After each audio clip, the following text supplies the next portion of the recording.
할렐루야.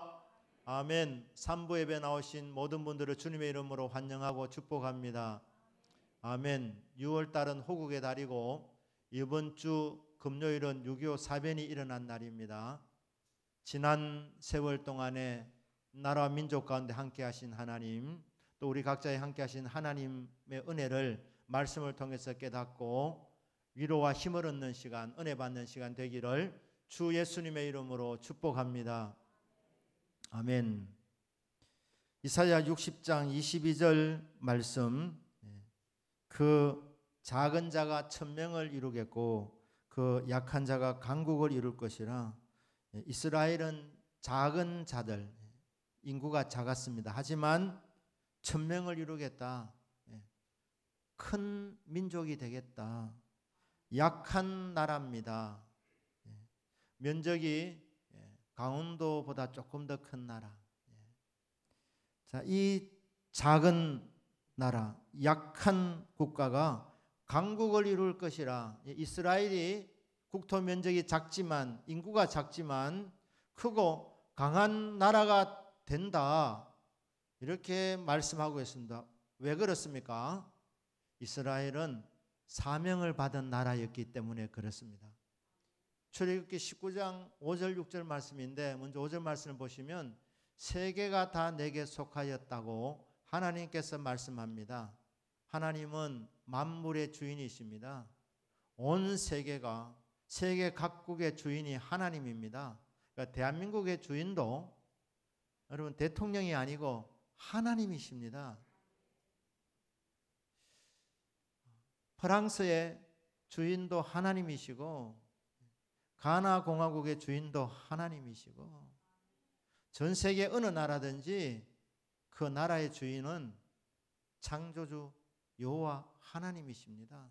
세계가 다 내 것이다 이렇게 말해요. 세계가 다 내게 속하였다. 내 것이다. 그러면서 이스라엘 향해 이렇게 말합니다. 너희가 내 말을 잘 듣고 내 언약을 지키면 너희는 모든 민족 중에서 내 소유가 되겠고 사실 세상 모든 나라가 다 하나님의 것입니다. 하지만 이스라엘은 모든 민족 중에서 내 소유가 되겠다. 여기 내 소유라는 말이 귀중품이라는 뜻입니다. 하나님의 보석. 다이아몬드 같은 귀중품은 아껴서 보관하지 않습니까? 그러니까 이스라엘은 이 열방 가운데 모든 것이 다 내게 속했지만 이스라엘은 특별하다. 이스라엘은 보배다.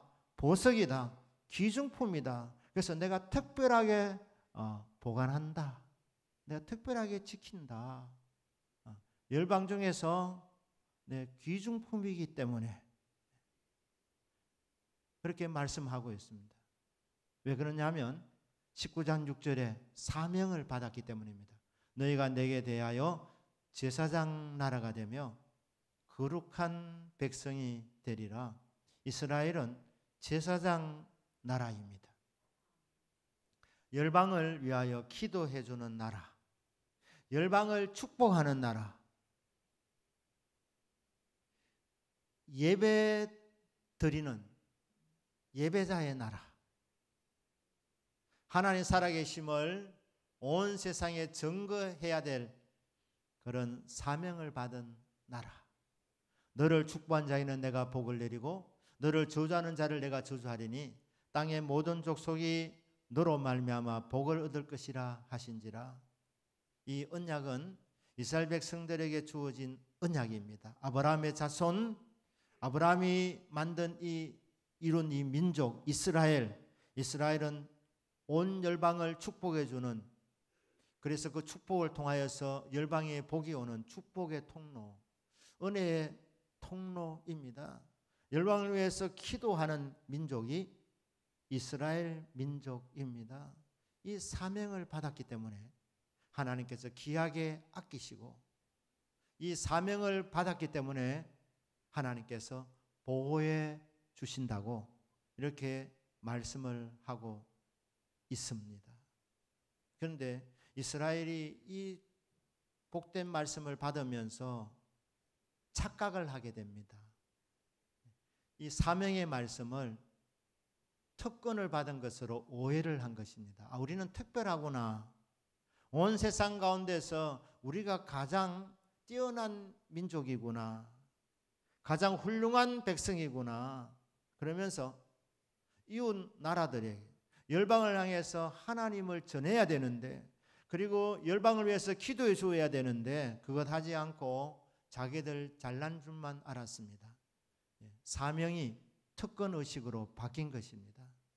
그래서 하나님이 그 잘못된 선민사상, 그 특권의식을 깨우쳐 주시려고 하나님께서 고난을 허락하셨습니다. 이스라엘이 고난을 많이 받았습니다. 환난을 많이 겪게 됩니다. 무엇을 깨닫도록? 사명을 다시 깨닫도록. 너희들은 열방을 축복하는 제사장 나라이다. 온 세상을 위해서 기도해 주는 제사장의 나라이다. 이 사명을 깨닫고 열방을 축복하기를 원하노라. 이 사명을 다시 일깨우는 말씀이 이사야 60장 1절 말씀입니다. 일어나라. 주저앉아 있지 말고 일어나라. 빛을 발하라. 온 세상은 어둠이라는 것입니다. 캄캄합니다. 길이 보이지 않습니다. 그래서 헤매고 있습니다. 죄를 지어서 죄악 가운데 살아가는 인생들, 어둠 속에서 길을 알지 못해서 방황하고 있는 온 열방의 백성들에게 빛이 비추어지면 열방은 빛 앞으로 나오게 되어져 있습니다. 빛을 비추라고 하는 거예요. 빛을 발해라. 일어나라 이스라엘 백성들아. 너희들은 사명자들이다. 일어나 빛을 발하라. 이는 왜냐하면 내 빛이 이르렀기 때문이다. 이스라엘은 발광체가 아닙니다. 빛을 발산하는 물체가 아닙니다. 이스라엘도 안 믿는 나라들과 똑같았습니다. 그들도 죄가 많았고 우상을 섬기고 있었고 정말 교만했습니다. 목이 뻣뻣한 백성들이었습니다. 그런데 빛이 없는 이스라엘 백성들에게 빛을 발해라. 이 어려운 말씀이 아니라는 겁니다. 왜냐하면 너희들 자체는 빛이 없지만 내가 너희들에게 빛으로 임하지 않느냐. 빛을 받아라. 빛을 받아서 빛을 반사시키면 된다. 빛을 비추어라. 일어나라 빛을 발하라. 왜냐하면 네 빛이 이르렀고 여호와의 영광의 빛이 내 위에 임하였기 때문이다. 이스라엘 백성은 자체에 빛이 없지만 빛을 받으면 되는 겁니다. 빛을 받아서 반사시키면 되는 겁니다. 그러면 이 빛 앞으로 열방이 모여온다고 그렇게 말합니다. 각종 보화들을 가득 가진 채로 와서 예배를 드리게 될 것이다. 이것이 이사야 60장에 나와 있는 내용입니다. 이스라엘은 일어나 빛을 발하는 존재, 빛 대신 하나님을 만나서 그 빛을 받아서 빛을 반사시키는 존재입니다. 이 일을 잘 감당하기 위해서 이사야 61장 1절 말씀에 보시면 주 여호와 영이 내게 내리셨으니 이는 여호와께서 내게 기름을 부으사 가난한 자에게 아름다운 소식을 전하게 하려 함이라. 여러분, 아름다운 소식이 뭡니까? 우리에게 빛이 없다는 것. 이 세상의 빛은 오직 예수 그리스도. 다른 것은 다 가짜입니다. 참 빛은 오직 예수 그리스도입니다. 예수님 외에는 길이 없고, 예수님 외에는 진리가 없고, 예수님 외에는 생명이 없고, 예수님만이 진짜 빛이십니다. 빛의 본체이십니다. 이 빛을 받아서 빛을 전파해라. 빛을 비추어라. 복음을 전하는데 이게 효과적이 될 수 있도록 성령의 기름 부으심을 부어주신다는 겁니다. 진리를 전해도 사람들이 워낙 마음이 단단하기 때문에, 마음문이 닫혀져 있기 때문에 그 마음문을 열고 이 복음을 전할 때에 이 세상의 유일한 희망이신 예수 그리스도, 유일한 빛이신 예수 그리스도를 전할 때에 이게 먹혀들도록 성령의 기름을 부어주십니다. 그러니까 사명자들에게 이 복음을 확실하게 깨닫게 해주시는 겁니다. 예수님이 유일한 빛이라는가, 그 빛을 받아서 반사시키면 된다는 것, 그 예수님을 전하기만 하면 된다는 것. 그런데 이것을 전할 때 듣는 사람들이 복음을 받아들일 수 있도록 성령의 기름 부으심을 부어주신다는 겁니다. 여러분, 이 두 가지가 갖추어지면, 빛을 받고 성령의 기름 부음이 있으면 존귀한 존재가 됩니다. 보배로운 존재가 됩니다. 이런 존재는 비록 작은 자라 하더라도 천명을 이루게 되고 약한 자가 강국을 이루게 됩니다. 이스라엘에게 이런 사명을 주신 것입니다. 그런데 이스라엘이 이 사명을 결국 감당하지 못했습니다. 왜냐하면 세상의 유일한 희망이신 예수 그리스도, 유일한 진리이며 유일한 길이시며 유일한 빛이신 예수님을 배척했기 때문에, 예수님을 거절했기 때문에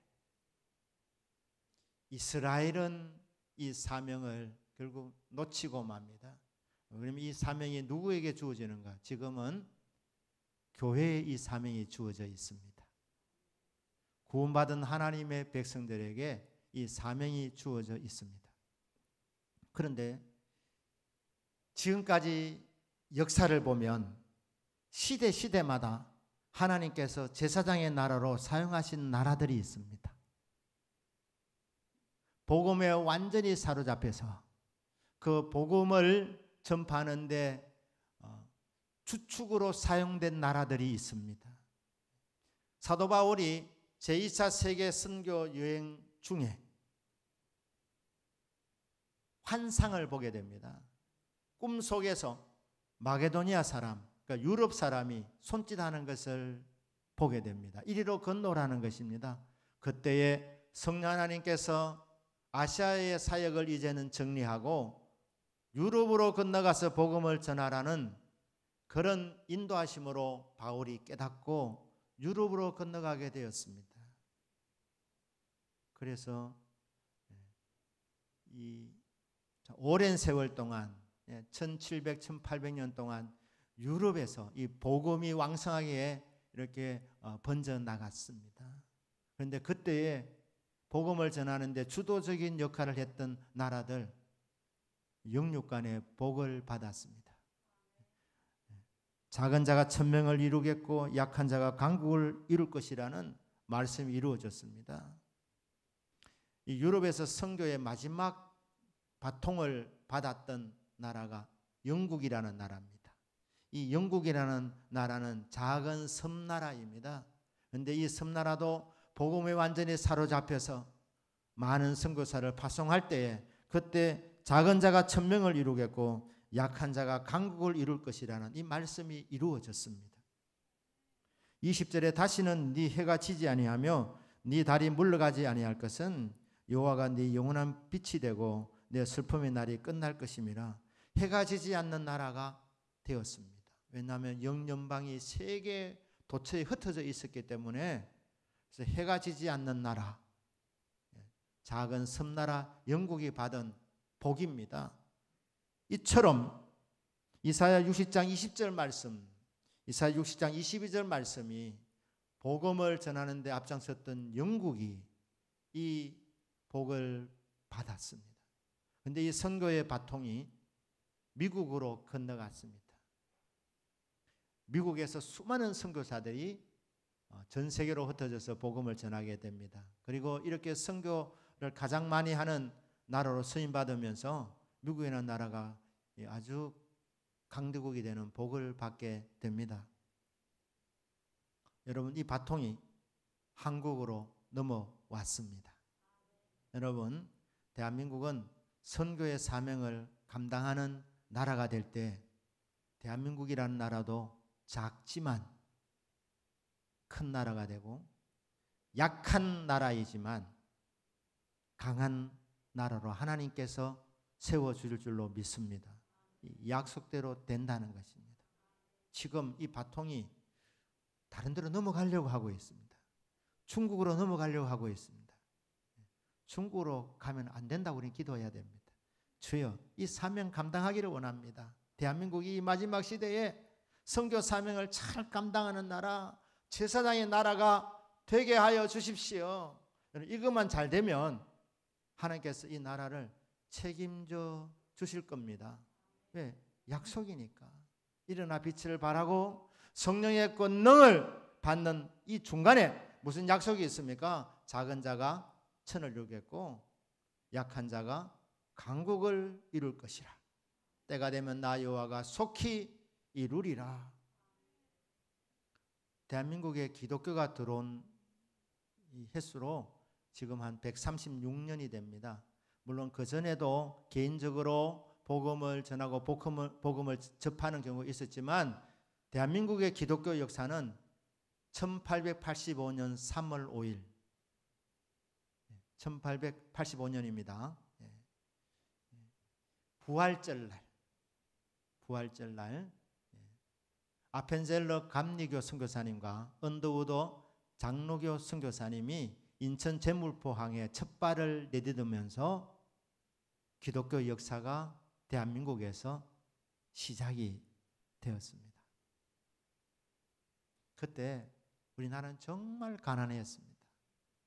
죄악 가운데 살고 있었습니다. 죄인 줄도 모르고 참 소망도 없이 그렇게 살아가는 이 백성에게 어느 날 복음의 빛이 임한 것입니다. 여러분, 예수 그리스도가 유일한 희망임을 믿으신 줄 압니다. 그때 복음을 조선민족이 열렬하게 받았습니다. 약소국가였기 때문에 주변 나라들이 호시탐탐 노리고 있는 언제 상킴을 당할지 모르는 그런 상황 가운데서 조선이 존재하고 있었는데 그때 복음을 받으면서 이 약한 민족이 사는 길은 하나님의 손에 달려 있구나. 이 민족의 희망은 예수 그리스도구나. 그렇게 깨달음이 온 겁니다. 그래서 열렬하게 믿었습니다. 처음부터 뜨겁게 믿었습니다. 수많은 선교자들이 났습니다. 그들은 목숨 걸고 신앙생활을 시작했습니다. 참 출발이 좋았습니다. 조선이라는 말이 고요한 아침의 나라라는 뜻 아닙니까? 아침 조자 아닙니까? 그런데 아침을 깨우는 것을 넘어서 새벽을 깨우는 민족. 그래서 처음부터 복음을 받고 새벽 기도를 시작했던 민족이 대한민국입니다. 지금도 전 세계에서 대한민국의 영성을 본받자 그럴 때는 새벽 기도가 꼭 나옵니다. 새벽 기도. 서양 사람들은 새벽 기도 잘 못 드립니다. 그런데 우리는 복음을 받으면서 목숨 걸고 복음을 받았고 새벽 기도했습니다. 그러니까 하나님께서 많은 은혜를 이 땅에 내려주신 것입니다. 뿐만 아니라 1907년에 하나님께서 이 민족에 또 놀라운 선물을 주셨는데 그게 뭐냐면 성령 하나님입니다.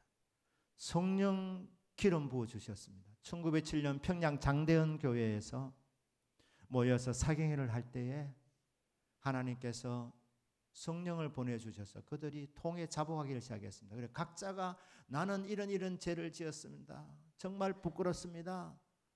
자발적으로 통에 자복했습니다. 사람들을 찾아가면서 돈 떼먹은 사람은 돈을 갚아주면서 회개하고 술집으로 가던 사람이 가지 않고 그래서 평양에서 술집이 문을 닫게 되었어요. 왜 문을 닫았느냐? 장사가 안 되니까. 평양이 거룩한 도시로 바뀌게 되었습니다.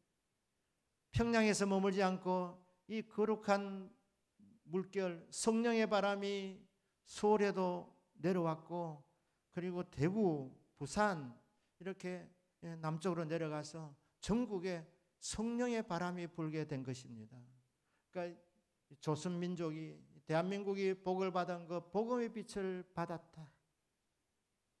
1885년에 복음의 빛을 받고 열렬하게 받아서 교회가 부흥되었다. 성령을 받아서 존귀한 존재들, 권세 있는 존재들, 보배로운 존재들이 되었다. 그렇습니다. 1907년은 1905년 을사보호조약 이후에 일어났던 일이고 1910년 한일 합방이 앞에 있었습니다. 지금 나라가 거의 넘어가기 직전에 하나님이 이 땅에 성령을 선물로 부어주신 것입니다. 당관 어려워도 여러분, 성령을 받은 사람 하나님 그냥 그대로 두지 않습니다. 하나님께서 반드시 책임져 주십니다. 그리고 하나님이 부흥을 주신 겁니다. 기독교 100년 역사에 1000만 성도 이렇게 된 것은 대한민국이 유일하다는 거죠. 놀라운 성장과 부흥이 일어났다. 하나님이 이 땅에 영적인 복을 주신 것입니다. 복음을 받아들이고 성령을 받아서 이 땅이 세계 선교의 사명을 감당하는 나라가 되도록 하나님이 많은 은혜를 베풀어 주셨습니다. 그런데 이 일본이라는 나라가 만만치 않습니다. 그런데 이 일본의 압제로부터 하나님이 이 조선민족을 건져내어 주셨습니다. 어떤 방법으로? 원자탄 2방으로. 그런데 이 원자탄을 누가 만들었느냐? 우리나라 사람들이 만든 게 아닙니다. 유대인들이 만들었습니다. 유대인 과학자들, 오펜하이머라는 이 과학자를 필두로 해가지고, 아인슈타인은 이게 사람을 너무 많이 죽이는 이 폭탄이기 때문에 나는 참여하지 않겠다 해서 아인슈타인은 참여하지 않고 팀장이 오펜하이머라는 유대인입니다. 이 사람들이 원자폭탄을 개발한 이유는 히틀러를 죽이려고. 히틀러가 유대인들을 너무 많이 괴롭히고 죽이고 있었기 때문에 히틀러를 제거하는 방법이 딴 방법이 안 되겠구나 싶었기 때문에 이 원자폭탄을 만들어서, 비록 이것이 굉장히 무서운 살상무기지만 히틀러 제거하는 일에만 쓰자 이렇게 해서 맨하탄 프로젝트라 그래가지고 이제 원자폭탄을 만들었어요. 그런데 이 완성되기 직전에 히틀러가 죽어버렸습니다. 그러니까 히틀러를 죽이려고 원자폭탄을 만들었는데 히틀러는 없어져 버렸습니다. 그런데 이 원자폭탄을 어디에 사용했느냐? 일본을 항복시키는 데 사용했습니다. 그 결과로 조선이 일제합제에서 풀려나게 된 것입니다. 땀을 흘리면서 연구는 다른 사람 하게 하시고 그 결과물의 혜택은 우리가 보도록 하나님이 은혜를 내려주셨습니다.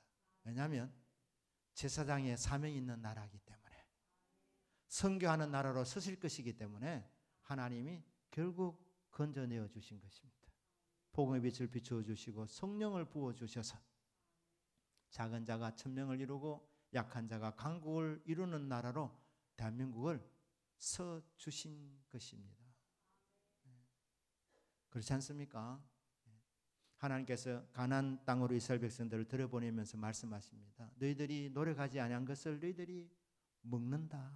너희들이 심지 아니하는 그런 과실 그리고 곡물들을 먹게 될 것이고, 짓지 않은 집에서 살게 된다. 건설하지 않은 성읍을 차지한다. 파지 않은 물을 너희들이 마시게 된다. 노력은 가난한 사람들이 하고 땀을 흘리게 하고 차지는 사명이 있는 이 이스라엘 백성이 차지하도록 만들었던 것처럼 하나님께서 이 선교 사명이 있는 이 대한민국을 하나님이 보호해 주시고자 일본의 그 압제로부터 원자탄 2방으로 해방시켜 주신 겁니다. 오펜하이어는 처음에 안 하려고 하다가 결국 했는데 결국 나중에 정신 이상자가 되지 않습니까? 참 그래, 참 개인의 삶은 참 불운했습니다. 하나님이 조선을 살리려고 이렇게 하신 겁니다. 그런데 1950년에 6.25 전쟁이 일어났습니다. 6.25 전쟁이 어떻게 일어났습니까? 요즘은 이 사상을 복잡하게 만들어 가지고 남침이냐 북침이냐, 남침입니다. 북한의 김일성이하고 박헌영이가 스탈린을 찾아가서 남한은 3일 만에 정복할 수 있습니다. 왜냐하면 그 당시에 남한의 사람들 한 7, 80%가 공산주의를 선호했기 때문에 우리가 내려가면 그들이 전쟁하지 않고 두 팔 들고 환영할 것이다. 그래서 전쟁 오래 가지 않습니다. 3일 만에 끝납니다. 탱크 주십시오. 그래서 탱크를 받아가지고 스탈린이 준 탱크를 받아가지고 밀고 온 것이 6.25 전쟁 아닙니까? 남침입니다. 북한이 남한으로 침범한 것이죠.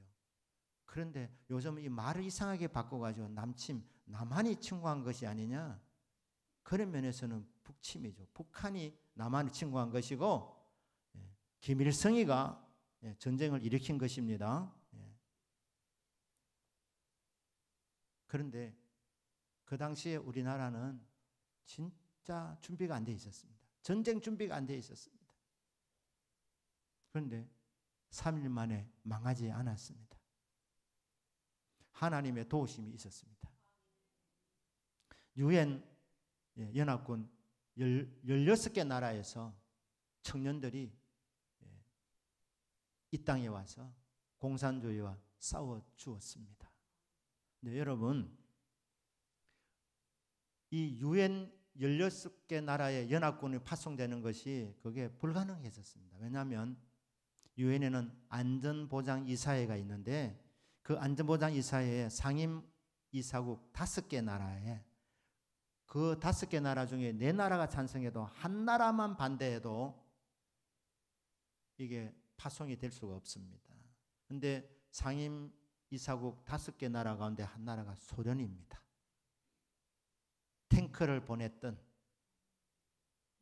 소련제 탱크를 보냈던 이 스탈린이 통치하고 있던 그 소련이 반대하면 연합군을 파병할 수가 없는데 이상하게 소련이 반대를 하지 않았습니다. 왜 반대를 하지 않았느냐? 2가지 설이 있습니다. 하나는 소련 외무상 말리크가 그날 회의 장소에 유엔 그 본부에 회의 시간에 맞추어서 가려고 숙소에서 나와서 택시를 탔는데 그날따라 뉴욕 시내 안에 차들이 너무 많이 나와 있었다는 거예요. 그래서 제 시간에 못 갔다는 겁니다. 뉴욕 시민들 그 집에 가만히 앉아있다가 갑자기 막 몸이 근질근질 해가지고 운전하고 싶은 마음이 막 생겨가지고 넌 할 것이 다 차를 몰고 나와서 차가 너무 많아가지고 제 시간에 못 갔다 지각했다. 그래서 반대를 못했다. 제가 그때 살고 있지 못했기 때문에 확인은 못했지만 제 책을 통해서 읽은 내용입니다. 하나님의 섭리라고 그렇게밖에 말할 수 없습니다. 또 다른 학설이 하나 있는데 그게 뭐냐면 스탈린이 반대했다는 거예요. 반대하도록 말리크 외무상에게 그렇게 명령을 내리지 않았다는 거예요. 불참하도록 명령을 내렸다는 겁니다. 왜냐하면 공산국가의 주도권이 소련이 잡고 있었는데 중국이 만만치 않았습니다. 그래서 중국과 소련의 사이가 좋지 않았는데 중국이 무섭게 커 올라오는 것을 보면서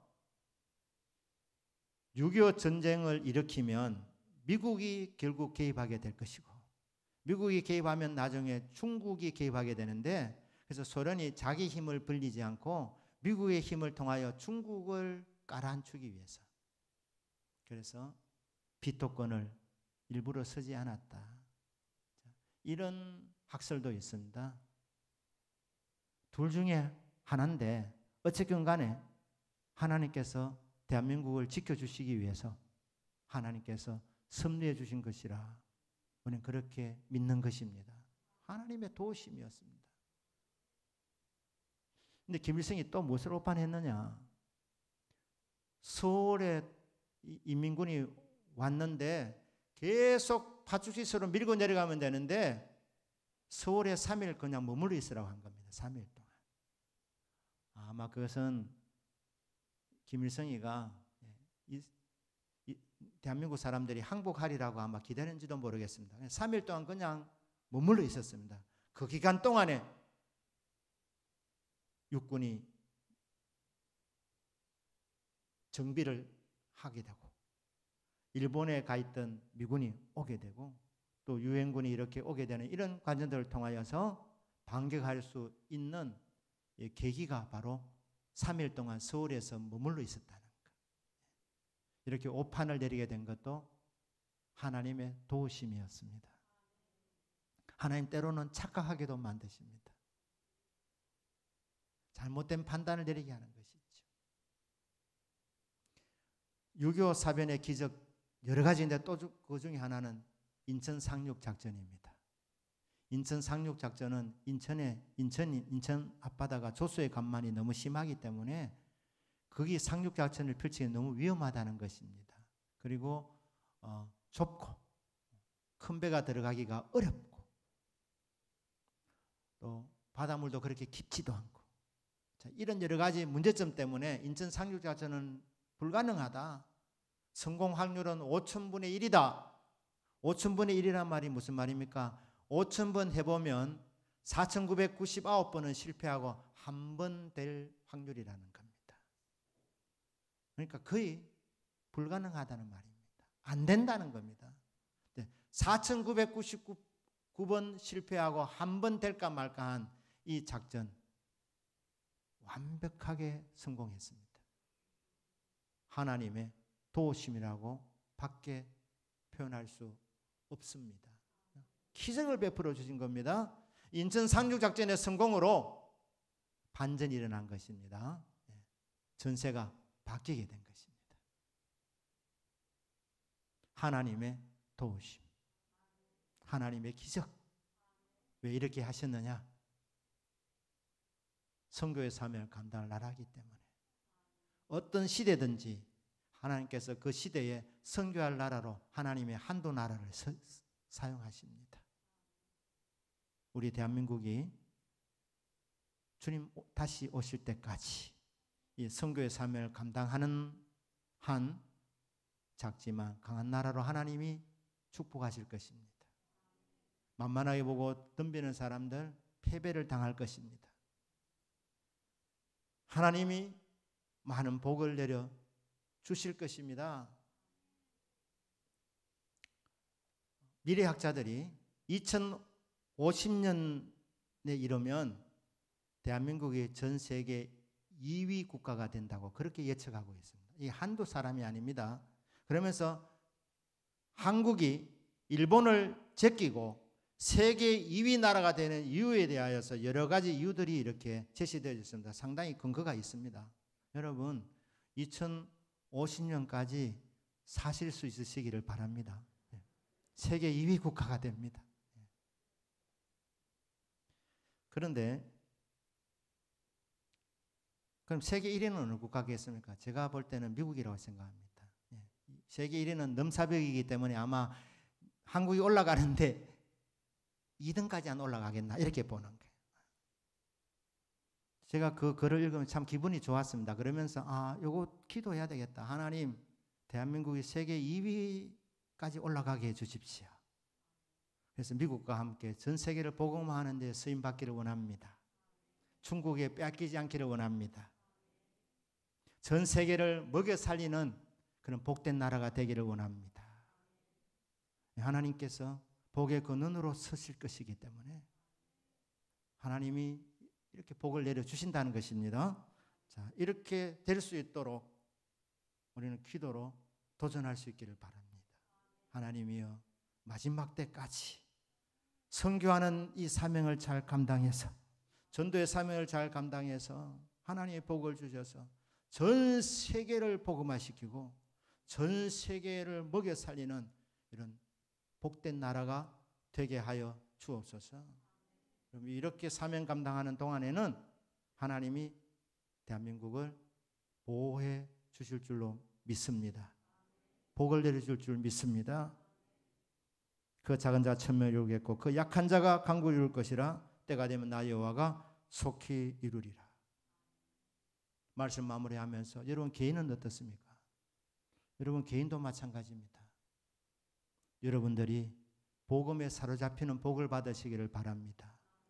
예수님이 유일한 희망이라는 것, 예수님이 유일한 천국 가는 유일한 길이고 유일한 진리고 유일한 생명이라는 것, 예수님 외에는 구원이 없다는 것, 예수님이 나의 구원자라고 믿고 받아들일 때 그때 여러분은 빛을 받은 것입니다. 복음의 빛을 받은 것입니다. 그럼 여러분 이 빛을 비추시면 됩니다. 복음을 전하시면 됩니다. 이를 감당하도록 우리에게 성령을 부어주십니다. 성령의 기름 부으심이 넘치기를 축복합니다.